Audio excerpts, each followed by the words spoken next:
Hello everyone, and today this is the third round or the third game of Ding Liren versus Ian Nepomniachtchi in the FIDE World Chess Championships.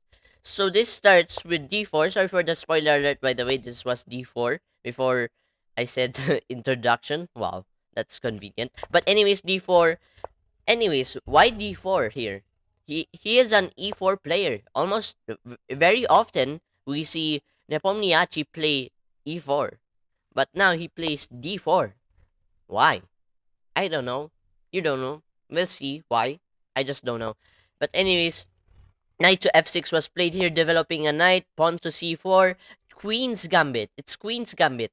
Like the previous video, like the previous round, queen's gambit, but I think it was played by Ding Laren. I don't know. You can go watch it out the second I mean this the round 2 of this in my video in my YouTube channel. But anyways, pawn to e6 and then knight to c3 over here, developing a knight, and then pawn to d5. Now, in this knight to c3 move, white is inviting this. White is literally inviting this Nimso Indian. Nimso Indian, pinning this knight to this king. But Ding Laren made an inaccuracy.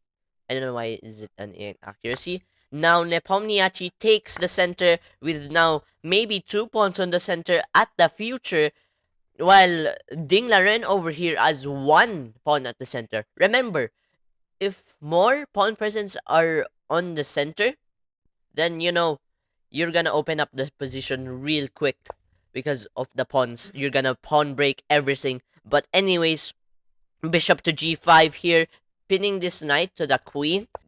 C6. Actually, here on bishop to g5, attacking this knight, this is undefended now.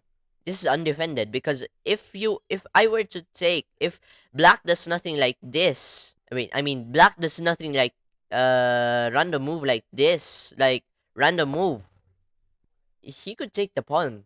Like, you cannot take because the queen will get taken. So that's the plan. So Ding Laren here played the pawn move c6, trying not to blunder the pawn on d5. So pawn to e3 played here, bishop to h4. Okay, pawn to h6, trying to kick out the bishop, try to, desperately kick out the bishop, try to, neutralize this pin. Now g5 is possible here, trying to neutralize the pin. My god, my accent is really bad. My accent is very cringe. Okay, Ding Laren here develops a bishop on e7, and then bishop d3, developing another bishop, but it's Nepo that is developing a bishop this time, and it is a white bishop. Oh boy, my grammar is literally lagging. Why? Anyways, castles here, and then queen to c2, trying to put up a battery here, devastating attack over here. Ding Laren doesn't do anything about that. Instead, goes rook to e1. E8. Sorry, he can literally open up the file. Maybe this will be a pin soon. I don't know. But anyways, knight to e2. Maybe the future pin will be blocked by this knight. This knight is developing here, not here. Literally because I do not know why. Because of this, maybe.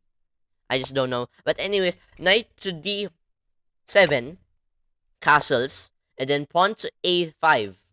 It is a very rare move. That is a very rare move, believe it or not.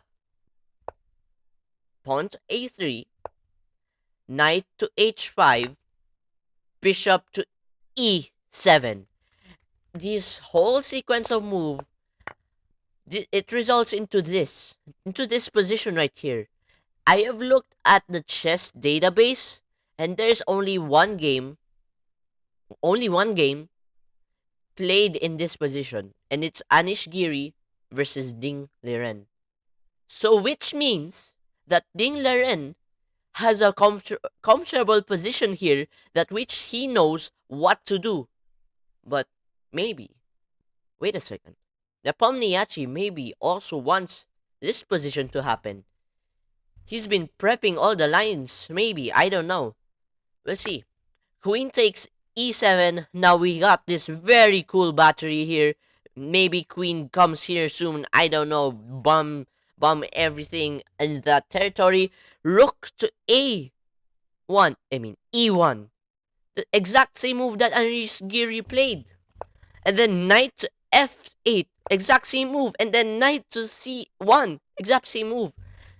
By the way, this was from Gotham Chess video, by the way. I took inspiration, but let's just continue. Knight to F6. Trying to undevelop the knight for some reason. Trying to protect the square because of maybe this battery right here of the bishop. I don't know.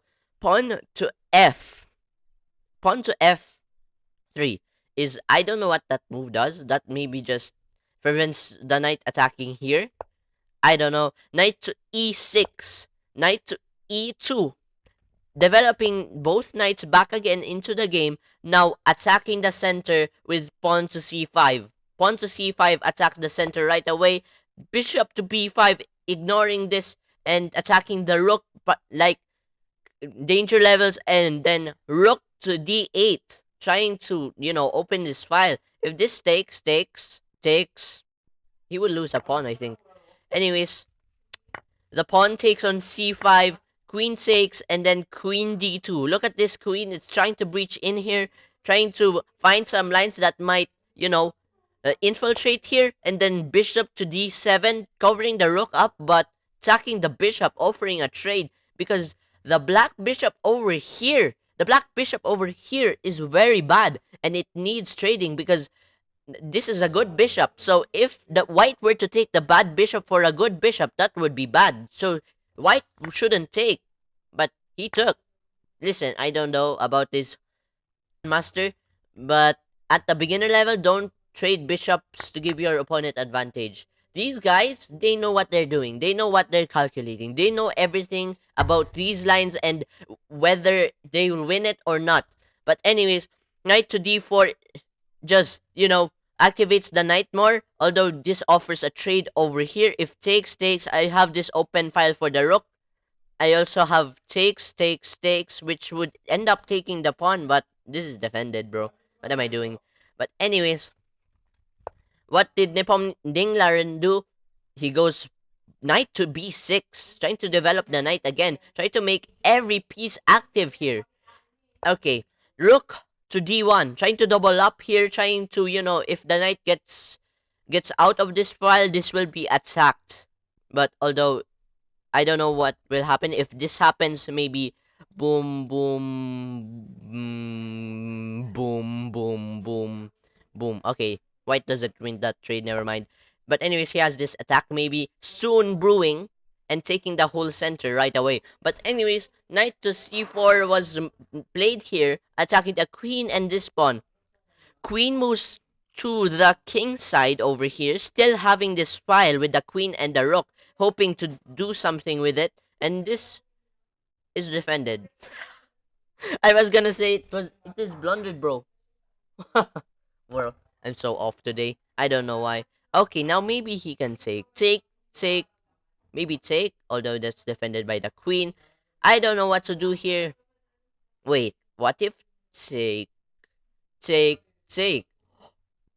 That is a tactic, because if the knight takes, the pawn takes the knight, that unguards the knight over here because he took the knight on A3, which is because he takes the pawn, and then here the rook can take like random move by white, boom, boom, and then boom, boom. He can take. That's undefended now because of the pawn taking on A3.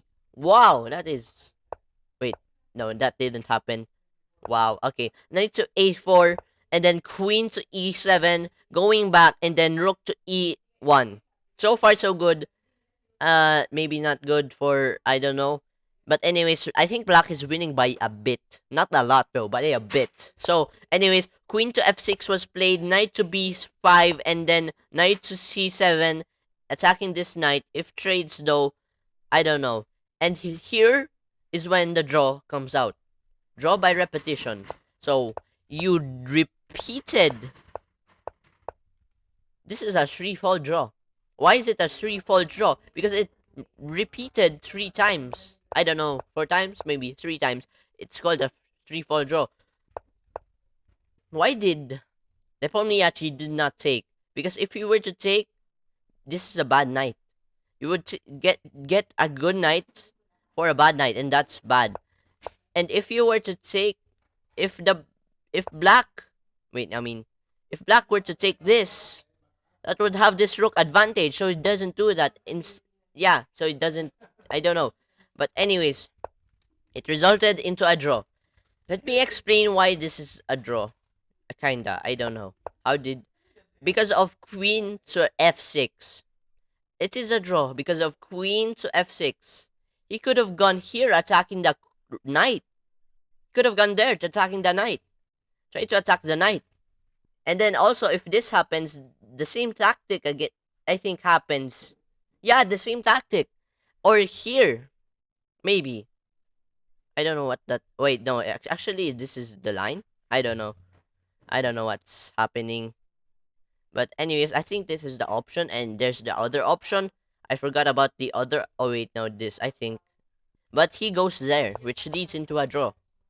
Why didn't White take? Because he would have a good knight trading for a bad knight, and this knight is very powerful right now. He has this knight which is in the corner, but it doesn't control a lot of squares. That's why black here for and white here forced the draw. So that's how it is. It's a draw. Yeah, I think that's it. Nothing really good happened here. But on the next video, I think someone sacrificed a rook. It's very crazy though in the next video. So wait for the next video tomorrow. I'm gonna post it tomorrow. And if you enjoyed this video, please drop a like and smash subscribe to make me more videos like this. And that's it. You can click one of these videos if some of those videos pop on the screen, I guess. But anyway, see you guys in the next video. I mean, yeah, wait. And yeah. So you want a fast recap? Let's do this. D4 Queen's Gambit, starting with a Queen's Gambit, and then here an inaccuracy occurred, taking the center, and now he has one pawn in the center. Now pinning here with Nepo in this bishop, dark bishop. He has to defend and, make his knight go here or here to these squares right here because, this tactic or something. If black does something random, he could take, and then take the pawn there. And also pawn to h6, trying to attack the bishop over here, kicking out the bishop castles. And now this battery maybe decides the whole game, I think, but it didn't. And now this very rare random move tries to unlock something that is from one only game. It's just one game. And then pawn to f3, trying to make his I don't know what the heck that does, but anyways, let's just continue. Knight to e2, bishop to b5, trying to attack here the rook if he takes the pawn. Anyways, pawn takes pawn, and then queen takes pawn on c5. Now queen is trying to breach in here, and then queen to d2, and then bishop to d7, and then trade here. He shouldn't have trade if he's a beginner, but he's a grandmaster, so he knows what he's doing, so he has the right to trade it. But anyways, knight to d4, and then knight to b6, and then this is a battery to every, I don't know, piece. I just don't know. Knight to c4, trying to breach in again. These two pieces are trying to breach in, like, very hard. And then now we got this tactic over here. If white does nothing, he could take the a3 pawn, and then, take this knight. But anyways, queen to e7, and then rook to e1, and then draw. It's a very boring game than all. Actually, it's not a very boring game. It's very interesting that they made a game that is from a game from Anishigiri and Ding. I don't know. You guys leave in the comments how you feel about this. And yeah, I'll be on my way now. See you guys in the next video. Bye. And by the way, 22 minutes and versus 29 minutes.